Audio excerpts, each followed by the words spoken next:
therapist of any kind, all I have is my story. And sometimes that's just as good as someone coming, like an opinion coming from a clinician. But my success and my failure in life was based on my self-image. The views and the values and the beliefs that I had in myself for the first half of my life weren't that good. Matter of fact, they were very, very negative. And it wasn't until I started separating myself from my thoughts that my life began to improve. And it improved for the better. And not only did it improve my life, it improved my family, my friends, and people around me. And if I can't be an inspiration to someone else like me, I can be an inspiration to people who are normal or who are dealing with mental illnesses or problems like that. But one thing I remember is that I separate myself from my thoughts. I separate myself from what other people say of me, or my successes and my failures. So speaking of successes and failures, it's based on how much success, how well you do in life is based on the amount of will and determination you put into a task. And that's based on how much certainty or how much confidence you have in that task, or you have in yourself, in your skills. And for me, just from looking different, I threw in the towel almost. I didn't even try.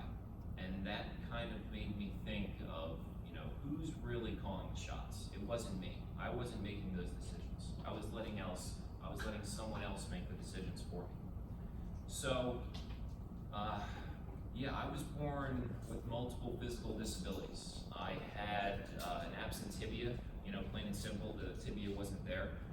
Tibia hemimelia, absent tibia.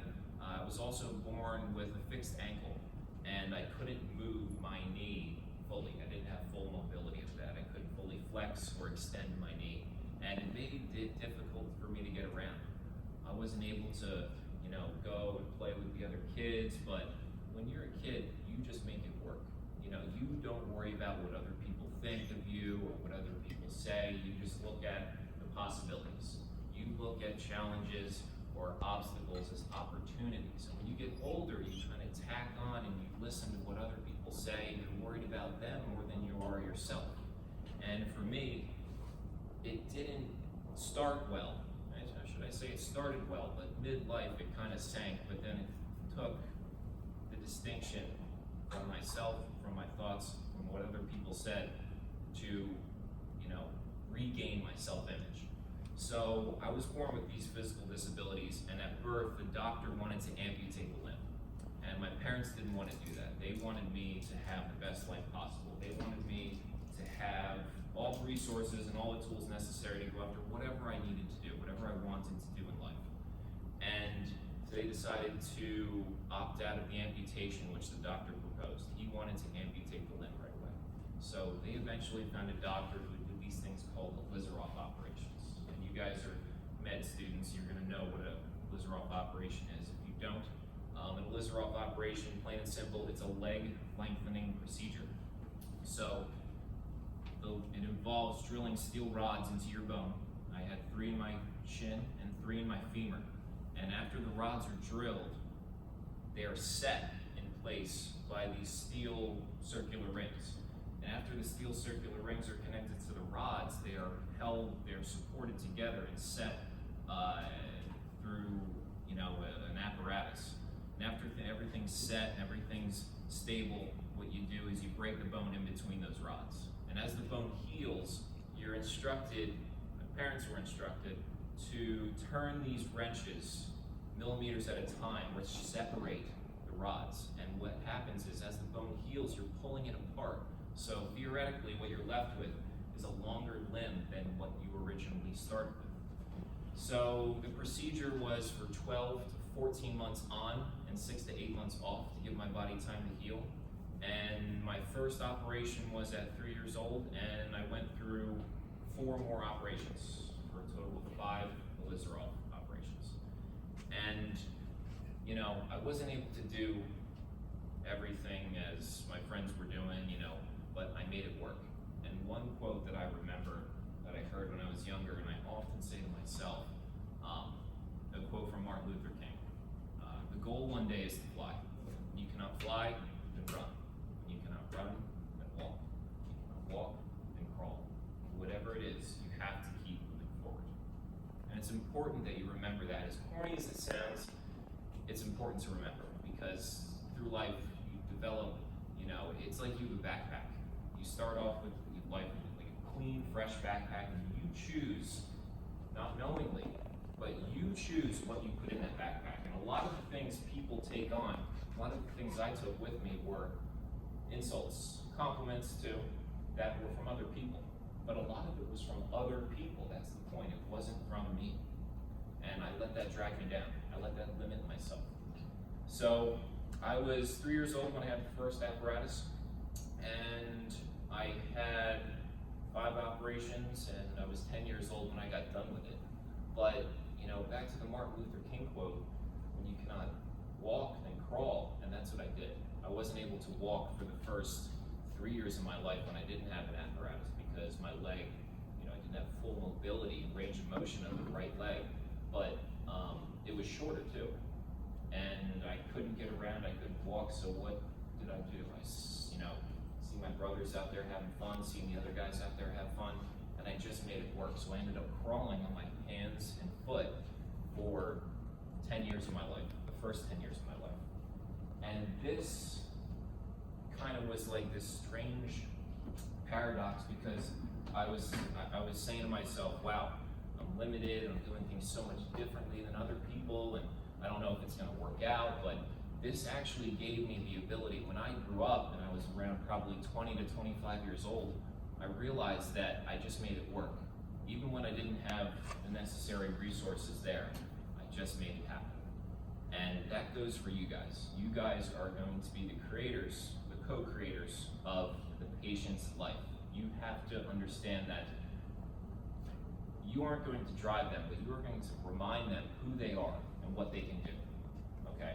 And a lot of the times they're gonna come in, get a little bit ahead of myself, but they're gonna come in and they are going to have their bad days. And they're gonna look at you and they're gonna ask for a little bit of leeway, and I don't wanna do my physical therapy and this and that. Understand that you have to push them a little bit. You have to remind them their ability, the human potential of what they have inside of them. That's what you have to remind them. So I wasn't able to walk first 10 years of my life, and then I was fitted with this prosthesis. Steve has coined the term prosthesis. It's like in between a prosthetic and an orthotic.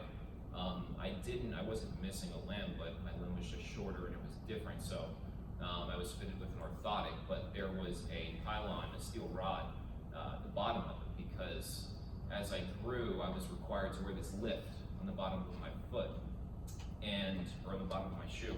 And the lift, it was like 4 inches, and then as I grew, my leg did not. So it was bigger and bigger and bigger, and it just made more sense to put a steel rod in there because it weighed less, right? So I was fitted with that, and I had to go through middle school, like late middle school and early high school, or all of high school with it, and it wasn't easy. That's where I became weighed down with other people's image of me. I became infected with it, should I say. It wasn't mine, and I let it affect the amount of success I could have in my life based on the amount of certainty and confidence I had within myself. And it was confusing. It was a confusing time, because the people who would, criticize me they were like the most popular kids in school. And I would always ask, why is he so popular? Why is he so funny? Why is he so likable? He treats me so bad.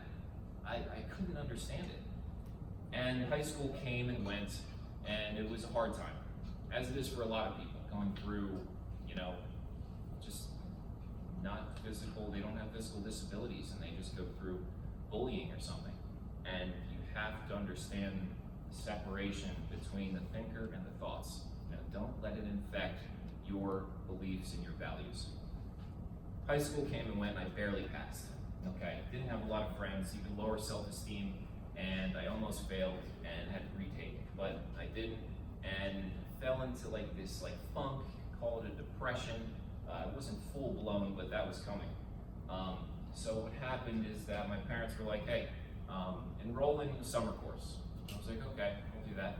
I went, and it was my first course at NAC was, which is a great school, by the way. My first course was, I can't remember the title. It was speech, public speaking, right?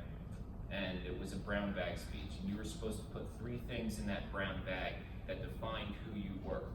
And right away, I thought of the 3 things. I thought of, I couldn't fit it in a bag, but I was gonna bring a part into my prosthetic.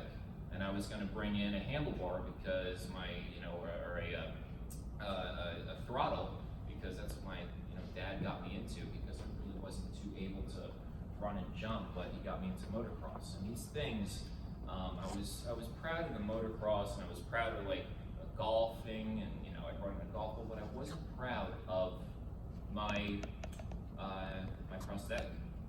But that's one of the things, that's why I'm up here. That's why I'm able to speak so confidently and with so much passion, if you call it, because I understand, I know what it takes to come from nothing, to come from a little bit less than nothing and make it work, no matter what you have, no matter what situation you're in. It's hard to say with kids that grow up in like inner cities that don't have anything, and they're just forced into these stressful environments that they're probably not going to get out of. But one thing you have to understand is that you are the creator of your own world. You dictate who is in your world and what they choose to say to you, or how you choose to interpret what is said. That's why I believe in the process and the acceptance of thought rather than the defense of thought. So many people say, oh, I don't want to hear that. Stay away, stay away. But adversity is everywhere. You have to understand that if you're able to accept this and learn from it, and always keep moving, always keep going up, always keep moving forward, you're going to see change. You may not see it in a day or a month or a year, but your patients, tell them they will see change. So college was much more accepting. It was much more progressive, should I say. And I say that because people ask questions. They ask questions about me. I felt like they were genuinely interested in who I was. And that's something that was different from high school, is that when I was bullied, and when I was, these things that were said, and even in high school, you see something and you're so afraid to say something. And it drove me crazy that people would rather fail and look completely normal and not speak up rather than look a little bit silly and succeed, just to stand out and say something. And it was like, it was this weird like push and pull that I had that I didn't understand, but, and I still don't fully understand it, but college was much better, but there was still something missing. I was watching this Netflix documentary, and I'm not, citing my sources or anything, but this Netflix documentary is pretty cool. You might want to check it out. It's called The Human Mind Explained, and it explains how a person develops a sense of identity, how they develop a sense of trust within themselves, and how, what self-image do they have in here.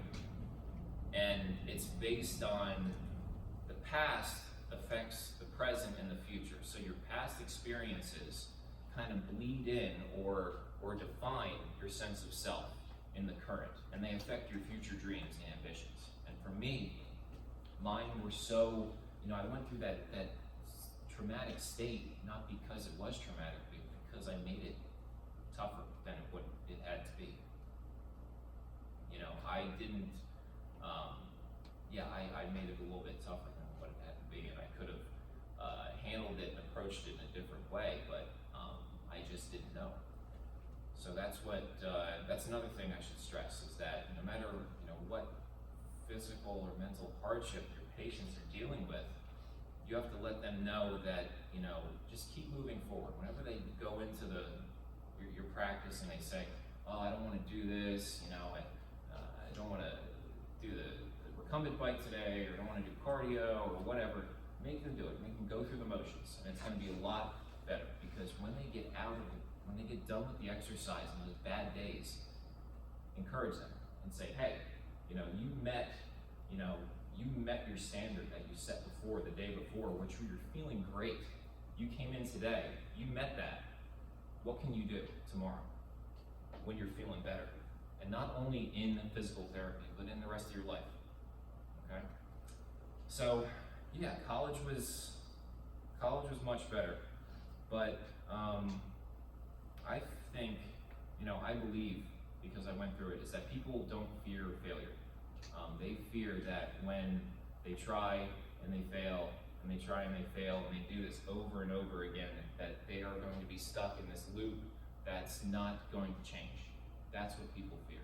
That's what I feared. I didn't think that I was going to improve at all. And it was hard for me, but I got through it. And the reason why I got through it was because of the support team I had behind me. The support team, like Steve's one, getting ahead of myself, but so there's a few things that you should understand, that I went through physical therapy and that it helped me. So for the patient, you have to educate the patient. So when I came in, Steve said, I came from an orthotist that didn't really teach me and equip me with the tools I needed. And Steve said, okay, this is what we're gonna do for you, this is what we're gonna give you, and this is the reason why. When he said that, there was a sense of respect that was developed between him and I. Not only because I didn't respect my previous, I just didn't know what they were, I didn't feel like they had my best interest in mind.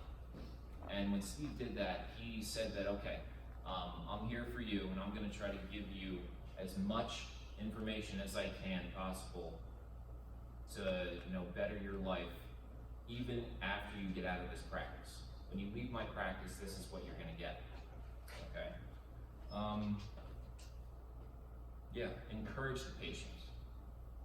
You have to encourage them and make them realize that they have the ability to do these things, okay? And challenge them too. Like I said before, they're gonna come in, they're gonna feel, whether or not they come in with a broken bone or a ligament sprain or an amputation, this stuff applies to everyone, okay? For the practitioner, ask questions, because questions show that you want, the questions that you ask don't have to be directly related to what they're going through. They don't have to be related to the practice at all. They can be what you had for dinner last night, what you do over the weekend, and it's gonna loosen them up and gonna, give them much more, it's gonna have much more transparency, and you're gonna get more feedback from them, more honest feedback in how they're feeling, okay? Another one is keep it simple and commit to a challenge like theirs, and it doesn't have to be exactly like theirs. And this is something that you have to, authenticity is very important. Whether or not you're encouraging someone or committing to a challenge, you have to be authentic. One thing that I cannot stand, just based on, what I went through, my physical disability, but I think this applies to anyone. If someone gives you a compliment and you didn't earn it, it feels fake, right? So you're like, okay, what else aren't you being honest with me about? You have to be sincere. You have to be genuine. And when you're like this, they are going to have no other choice than to give their best. Okay? You are going to get a much, plain and simple, you're going to get a much more positive feedback from them, a much better results. So anything that you take away today is that you have to challenge your patient, you have to make them accountable, and you have to commit to a challenge like yourself, and be transparent, be authentic. One thing I can't stand more than anything is fake pity. Pity's like saying that you're not good enough, so just throw in the towel now. But if you challenge them, that means that you see something in them that they don't see in themselves. And that's one of the reasons I'm up here today, is because when I went through depression and stuff, I wanted to leave this place. I wanted to leave this world. And it took a support team from my, the love from my mother, encouragement from my father, and my brothers for accepting me as one of their own, to make me believe that I had a choice in life. and I could succeed. And without them, I definitely wouldn't be standing up here in front of you. I'd probably be here, I'd be around, but I wouldn't be the best version of myself as I am now. And that's something you have to bring out in your patient. I don't mean to be too heavy, you know, you're gonna have a lot of patients in there that are gonna be completely fine, and you're just gonna make them better. But it happens, and you should be aware of it. And the more questions you ask, the better chance you are, the better chance you have in identifying this in people. So there's a few things, I wanted to get into my diet and exercise like routine. That has played a huge role in my recovery from, just not wanting to try. It's important that I worked from the outside in. So I started bettering my body, and then my mind followed.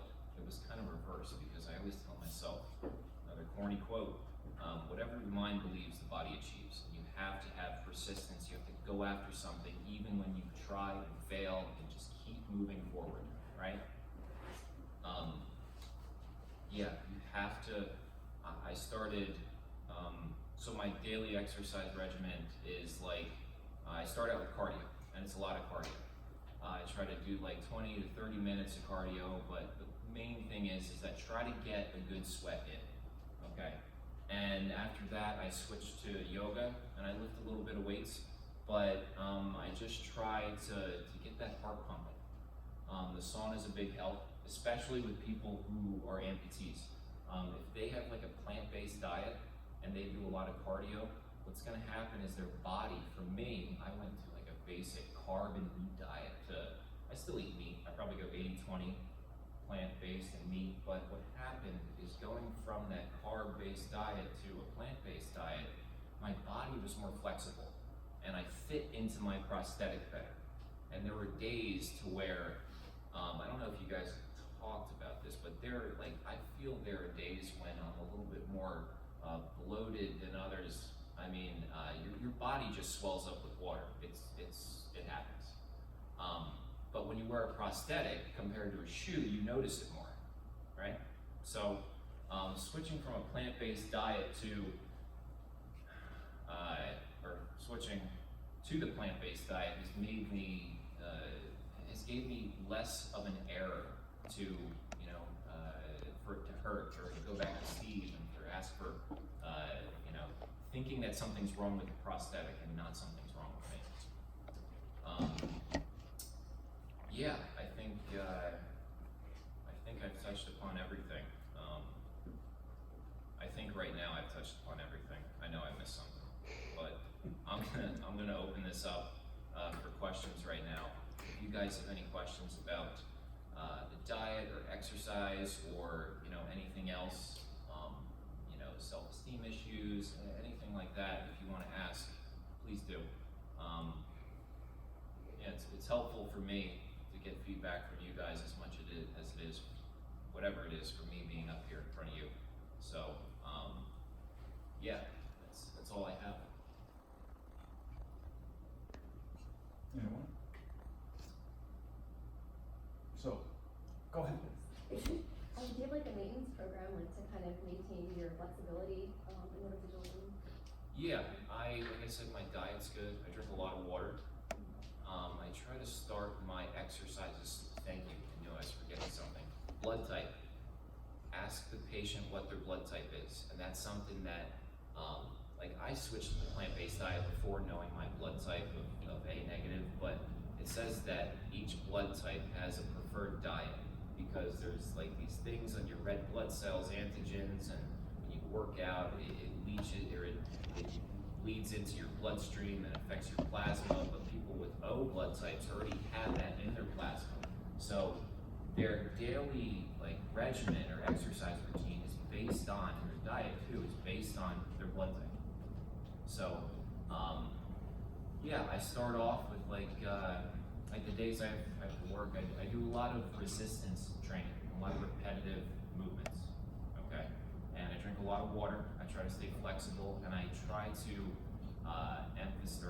focus on, longevity and how to move around, how to to stay flexible. Resistance bands, cardio, sauna's good. Sauna's very good. I like that. I think anyone should do sauna. But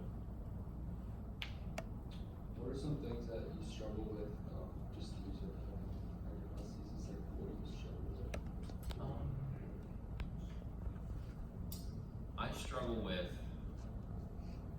diagnosis of the socket when I get a new one.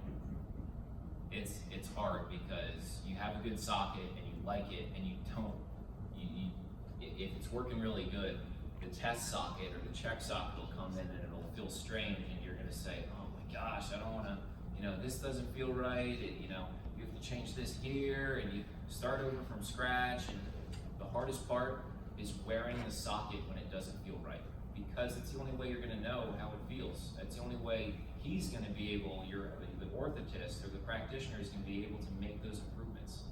And they have to wear it. Thank you. That was another, see, some points. You guys have to ask questions. That's good. But yeah,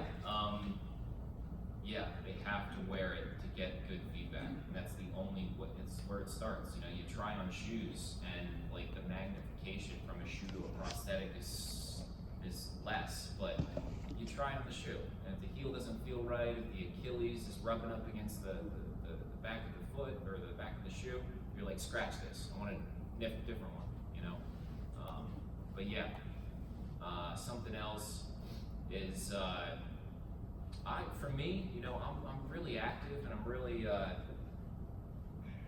very active, and I like the 4-bar prosthetic a lot better than any microprocessor, any microprocessor legs, just because I'm in control, right? I think everyone should understand that they're never fully in control, and when they are out of control, don't get worked up, because it's all part of life. Everyone goes with it or through it. But I like the 4-bar prosthetic just because it's simple. It's light, it's simple, and it works. I think that I had 2 hydraulics blow out of my 4-bar prosthetics, and I was still able to adjust them. So you have the flexion and extension adjustment for resistance in the front and the rear of the 4-bar, and it's just this little notch that you turn with like a key or a mini screwdriver, and you just push it left and right, plus and minus, and it controls the amount of resistance, flex, and extension that gets activated when you go in stride. But the 4-bar prosthetic's good. I like the microprocessor knee, but it's just not my cup of tea, man. It's like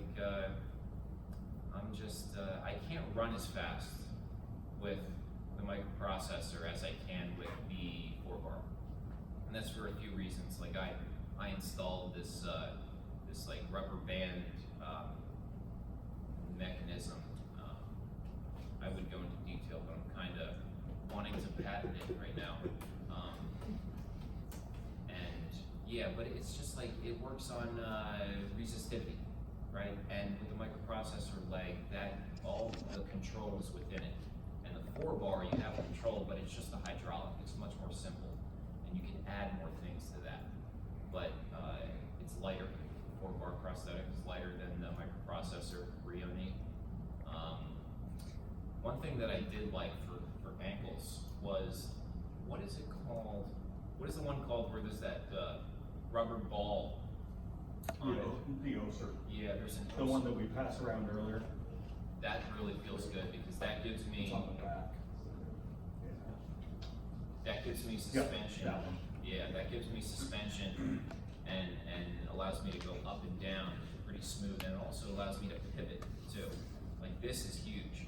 This is, I don't have this knee or that foot on right now, but I have something to where it's like it's a joint that gets fitted in between my foot and the pylon, and it just rotates like 30 degrees, and it really helps like just walking back and forth and changing direction and going around corners and stuff. It's very helpful. I think that no solutions to this. And that's where I came up with my running aid, should I say. It's real simple. It's keep things simple, man. Yeah. Excuse me if I missed this, but what do you do for a living? I'm an applications engineer. Yeah, I was supposed to say that when I said I'm James Healy. That's why I was like, yeah, I'm not certified or licensed. See, you guys are, yeah. I'm an applications engineer. I work for a company who manufactures machines that clean silicon wafers. So the silicon wafers are the things inside they are, they're motherboard or circuit board printing sheets that you print transistors and circuits on. And we also clean solar cells. So the whole importance of this industry is that it's like we sell machines that clean wafers. So it's an acid bath, it's a rinse, an acid bath, a rinse, repeat this, and then there's like wafer transfer systems that pick up the wafers and put them in FOUP stockers. There's these front opening unified pods that keep them contained from any debris or any like dirt or dust, so you can't go in there after the wafers are clean and just take them up and, you know, have like KFC greasy fingers and then throw them down. And so you have to, it has to be very, very precise and very quality controlled, but that's what I do. Yep. I may have missed this, but how much heavy like lower extremity like exercises do you do, like squats, lunges, like cleans? Yeah. How heavy can you, like how much weight can you do? Good question. Good question. I think years and years of like hopping on one foot. I focus on repetitive motions, resistance band, and exercises like that. Keep me flexible, but I can lift. I can leg press. I do the leg press. I can do squats. I can't do much. I can do what's this? Just like deadlift. Is that it? Yeah. Yeah. That's, Okay. Yep. Deadlift, I do that. I do, where you lay down on the machine and you move your leg back to your butt, right? Like those, yeah, leg curls. I do that one. And I can lift, I was surprised when I started lifting with my leg, or leg and a half, how much I could lift because it was more than I thought I could. A lot more. But it was like around 370, something like that. Yeah. But I try to engage this leg as much as possible. Yeah. But like you would think that to increase strength, here's another good point. To increase strength, you need to lift a lot. But I believe it's that repetitive motion that you do over and over again that really builds the resilience inside your cells. There's no other explanation for it. I mean, my mom was athletic. She was very athletic in high school, like 4-star letterman in each thing, O negative blood type, real athletic. But for me, with my A negative blood type, I'm supposed to be into like yoga and like meditation and this stuff. So it was surprising, you know. Yeah. But yeah, and like weightlifting, I do that. I can lift a lot, but I feel I can definitely go out there and stress myself in the gym and on the baseball field, or, you know, whatever. But I feel much better physically and up here too when I stick to yoga, cardio, sauna, stuff like that, swimming, working on my breathing. I think that would benefit anyone, but you know, for my blood type and just my, yeah, that's what I do. Yeah. Do you have any modifications for driving? No, I probably should. I probably should. I've been told that through like previous orthotists, and Steve has accepted it, so he's dropped it. But like Good Shepherd offers this thing to where you don't have to pay anything, and just for your patients, you know, for know-how, you just have to go there and prove, the MPT has to go there and prove that they are qualified to get this service. And what happens is that you could either get, I was given a few options. I was given hand controls. You know, I could have this like rod that was installed on the gas pedal and the brake, or I could have just a crossover done. So what I do now is gas is on the right, brakes on the left, and I do everything with my left leg, left foot. So I just tuck my left foot just like this, just like back under me. It stays out of the way. Even with a smaller Jeep like I have, it's an older Jeep Pioneer. It's real small, but I get it out of the way and I just switch back and forth. But yeah, I heard there's crossovers to where they basically install a bar on the gas pedal and they flip it over somehow over the brake, and you're able to, like, even if someone were to go in there, if there wasn't an amputee, they could flip that thing up and still use the right gas pedal, and it would go back to like standard. But yeah, those are the two options: hand controls and the crossover. So you mentioned that you have a really good support system, family, friends, etc. Mhm. Do you have a support system of like amputee friends too? Because I know when I was growing up with a physical disability, like that was something that really helped me like go over the edge of like, all right, it's not just me alone in this world. Yes, Yeah. that was a big factor. It was a big factor of me improving myself, because not only did I not believe that I had the resources out there to improve myself, but I didn't think that I was worth improving until I heard a similar story from someone else. That I got the courage to not even try, but dream, have that ambition, have that vision to want something more of myself, because I seen someone else do it, and that gave me encouragement. Yeah. No, I don't have. I know a few people that are amputees and stuff, but I'm working more into getting into this. Like, application engineering is good and all, but it's not what I want to be doing for the rest of my life. Like, life's short, and I enjoy this much better. I enjoy talking to people, whether it's talking to you guys or students. I've talked to a few classes. Or it's talking to people who are going through hardships like myself, whether it's childhood abuse or physical disabilities, mental disabilities. I think everyone's in the same boat. It's all about how you look at the world around you and how you choose to separate yourself from your thoughts. That really plays a big role into how much success anyone can have. Yeah, it's so magnifying.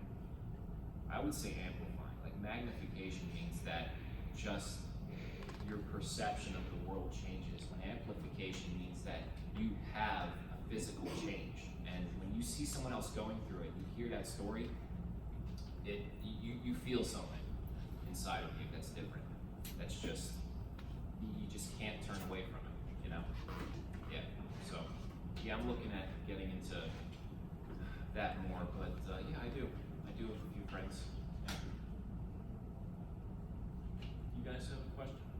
Yeah, I was just wondering if you had like multiple prostheses for like the activity that you're doing. Yeah. Rare. Yeah. And I'd say rare. I have a running prosthetic, and I'd say rare because it's expensive. If you don't have, like, Steve was nice enough to pull a few strings and get me my running prosthetic, because I was like fresh out of school, and it was I've been working as an applications engineer for like two and a half years now, and I think I got the running prosthetic 3 years ago. So he pulled a few strings and got me, and if it wasn't for that, probably wouldn't have it. There are a few, you guys should look into grants from the state, federal, state grants, and even private grants too, like philanthropic, is that a word? Yeah, philanthropy. People just donate, they're do-gooders, and it's good. The world needs people like that. But yeah, there are, what is the one, there's some, there's some organizations out there that you have to submit. What they do is they want feedback and they want exposure from you to spread the word, right? So if you are an amputee and whatever hardship you went through, you have to fill out your information and tell a story about yourself, and maybe go to an event and they're gonna teach you and give you the education on how to use this running prosthetic, and for that cost, you're gonna get the running prosthetic. So, yeah, the running blade, or what is it, the cheetah, that was it's like night and day, man. Like running with that thing, I would even like to walk around on it if there wasn't a length difference, because it has to be a little bit longer, because when you compress, when you run, you know, you guys, you think about it, it's like muscle memory, you kind of, but when you run, you flex this leg, and then you spring out, and you have that toe, thrust, right? And the leg needs to be longer to account for that extension, but it's comfortable. It's very comfortable. It's like the level of impact on those running prosthetics compared to what I'm wearing now. This is comfortable, but it's like you're walking on a cloud. It's nice. Yeah. Anyone else? Can you talk about how physical therapists helped in your journey from amputation all the way to where you are now? Yeah, so physical therapy, they gave me education. They gave me the know-how to look at obstacles as opportunities. You know, no matter how bad of a day I was having, they didn't let me go in there and just have an easy time.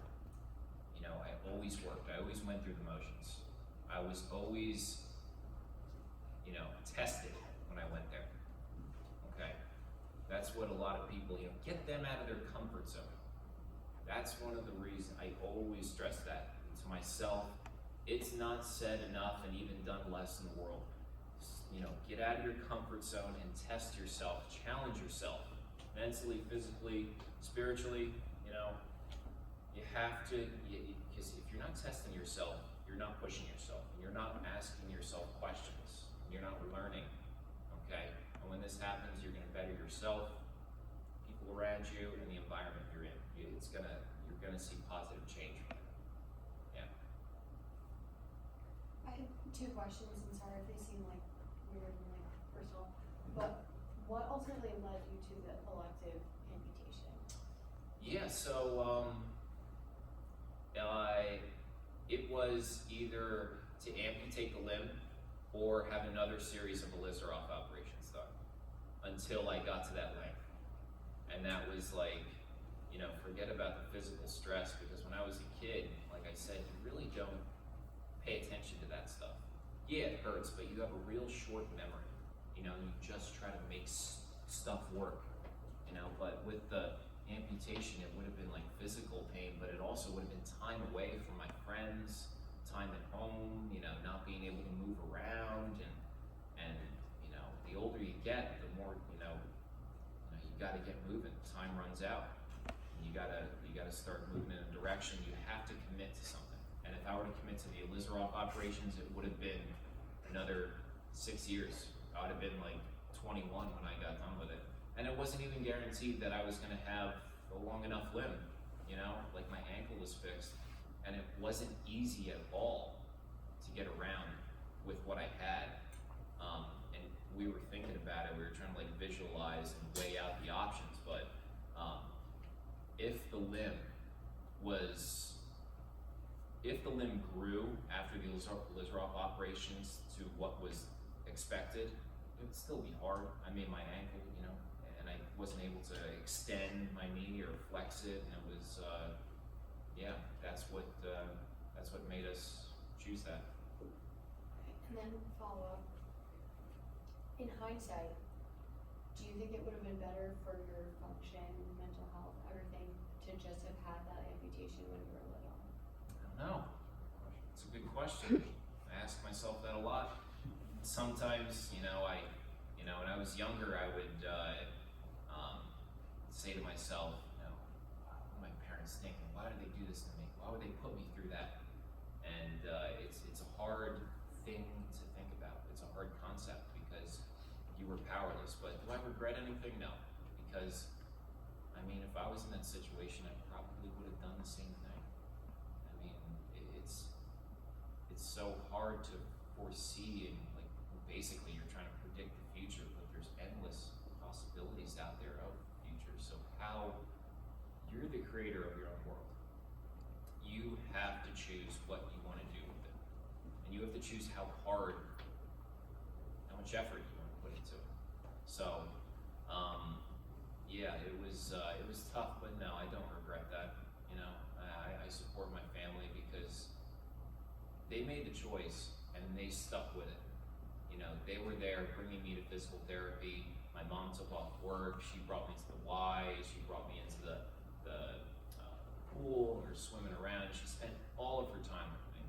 And we would go, you know, they devoted so much time, and I think that's the only reason why they had my brothers, my second and third brothers, who are younger than me, as late as they did, because they were spending all their time like running around with me. And that sacrifice is huge, you know? I mean, no matter what choice you guys make in life, whether it be personal or professional, any occupation, commitment is going to satisfy you. Commitment's going to satisfy your family, your friends, your coworkers. If you're involved, if you're committed, if you're passionate, and you go into the job like it's your first and last day, people are going to see that. Even if you're not the best at what you do, you're going to be noticed and you're going to improve. And if you don't improve, there's going to be people out there saying that, damn, he's hustling. He or she's hustling. I need to help them. They deserve to be helped because there's so many people out there that are good, that are, you know, call it book smart, but they're smart and their work ethic is, they're just slackers. And no matter how good you are, it does not substitute for the amount of grit and like determination you put into a job. There's no substitute for that. No. Someone, yeah. So, what kind of yoga practice do you do? Do you do more vinyasa? Do you do more like hot yoga systems?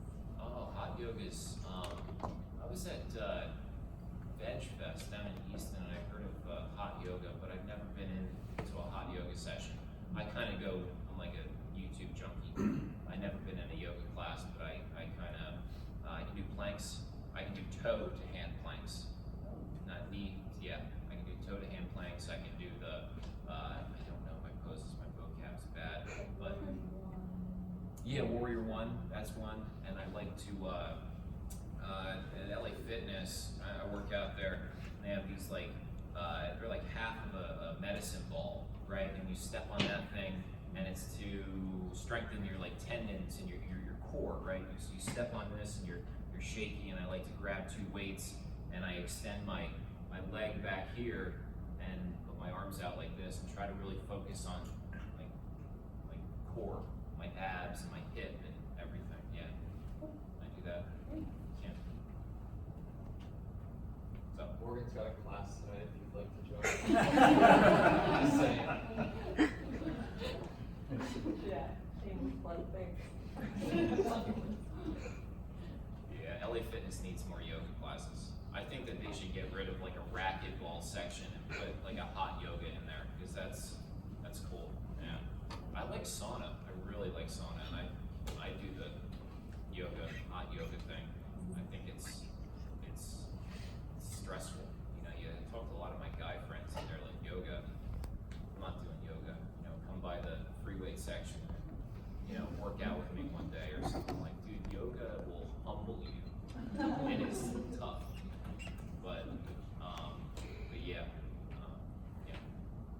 Someone else had something? No. Okay. So I'm gonna kind of tie in a bunch of stuff. Within Jim's talk here, he talked about, as a therapist, having an input. Remember, you and us, process, are the two medical staff members your amputee is gonna have the most contact with. So you have a massive impact into their future. And one of the things for me clinically, and remember, I grew up in my dad's outpatient physical therapy practice back before we were born. 77 is when